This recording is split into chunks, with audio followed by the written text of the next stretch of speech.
Hey guys, welcome back to the Snap Ring Chronicles. Today we have another Ratchet video for you. A little bit different than usual Ratchets. We have a snap-on Ratchet adapter. But before we jump into this, if you find this type of content interesting or helpful, could you please give me a like and also subscribe to this channel. Okay, today we have a snap-on 67-9 ratchet adapter. I'm not sure if this is just a 67 and this is the date code here, the 9, because this 9 doesn't look like the other numbers, and this 9 corresponds from the chart of snap-on date codes. This is the same 9 for 1939. So I'm not sure if it's just the model number and the date code, or if these are connected, if this is part of the model number, if the 9 is part of the model number. But so it could possibly be 1939, I'm not sure. And then it has the patent number, patent 2020883, and that patent is from the mid-30s. So like I said before, this possibly could be 1939, not sure. Alright, here we are. This ratchet adapter, it has a switch here, and the switch is, it says on and off. So the off, and you can take whatever you need off, and then you switch it to the on, and that switches it to the opposite direction. Okay, this switch is pressed in. I don't see any screws or anything you can unscrew on it. It's a post in there. Let me see if I can get some light. Oh boy, when you need a light, you can't find one, but when you don't need them, there's like 20 million lights, flashlights around. Yeah, you can see in there that there's a post, and it's like driven into another post. And the post is this post here in the middle of the female receptacle for, this is 1/2 inch by the way. And you can see that that post switches independent of this 1/2 inch female. And this has 20 teeth, so it's pretty coarse. The unfortunate thing about this this piece is that I can't find a way to break this or tear this down. I was looking online to see if there was any drawings or any schematics of this, and I couldn't find anything. I see that they had a looked like they had a few different models, starting with 67 and 67A and 67 different letters and numbers.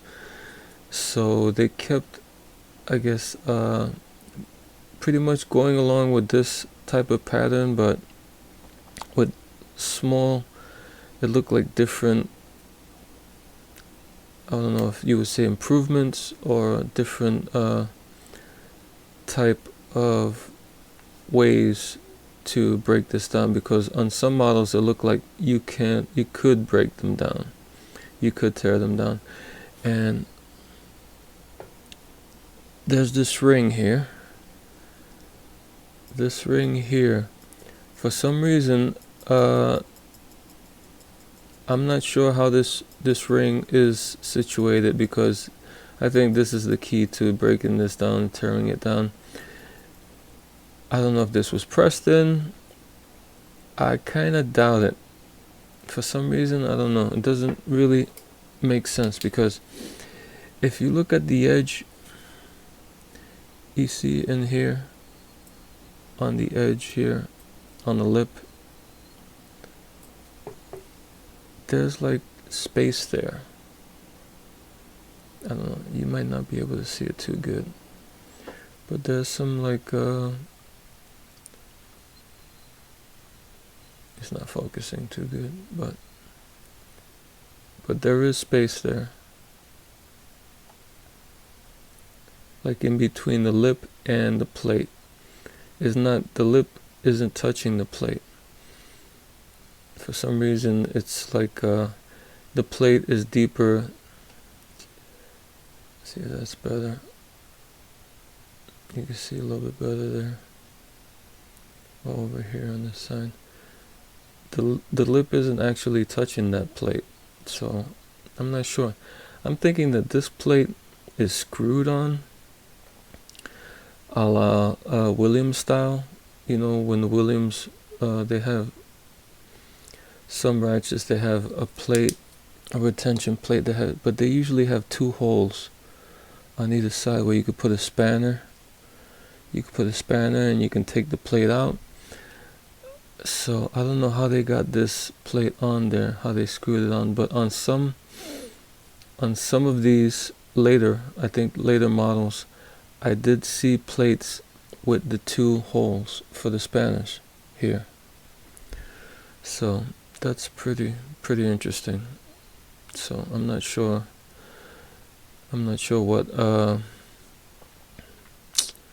what to make of this, but, and if I'm not crazy, there was also a model that had a snap ring, maybe?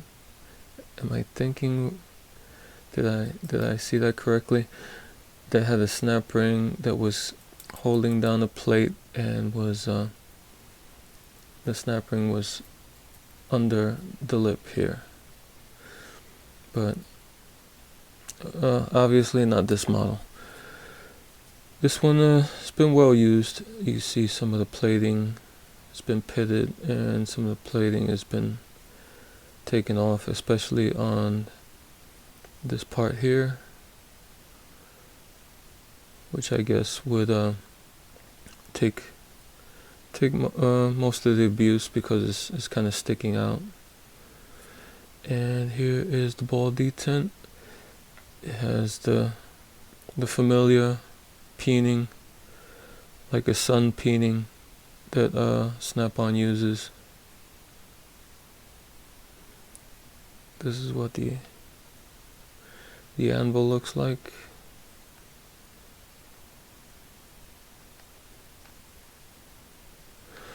So yeah, I hear some conversation from people online. They're like, why was these made? If you had ratchets and you had a breaker bar, why would you need to put this on your breaker bar if there were ratchets available? I don't know. I think that's an interesting question. It's a pretty good question. Maybe because when these first came out, that ratchets weren't that popular, maybe? You know, ratchets was still like something kind of new, and if you had a breaker bar as your main, as your main means of taking things apart, and then for a few bucks more, instead of buying a set of ratchets or a ratchet set or whatever, you can just add this to what you already had, your breaker bar. That might not be a bad idea, but in today, I don't see much uses for something like this, especially when you have ratchets now that they're pretty much like breaker bars. Some of them have like really long handles and can probably take a lot of torque, but I don't know, kind of an interesting piece. Okay guys, until next time.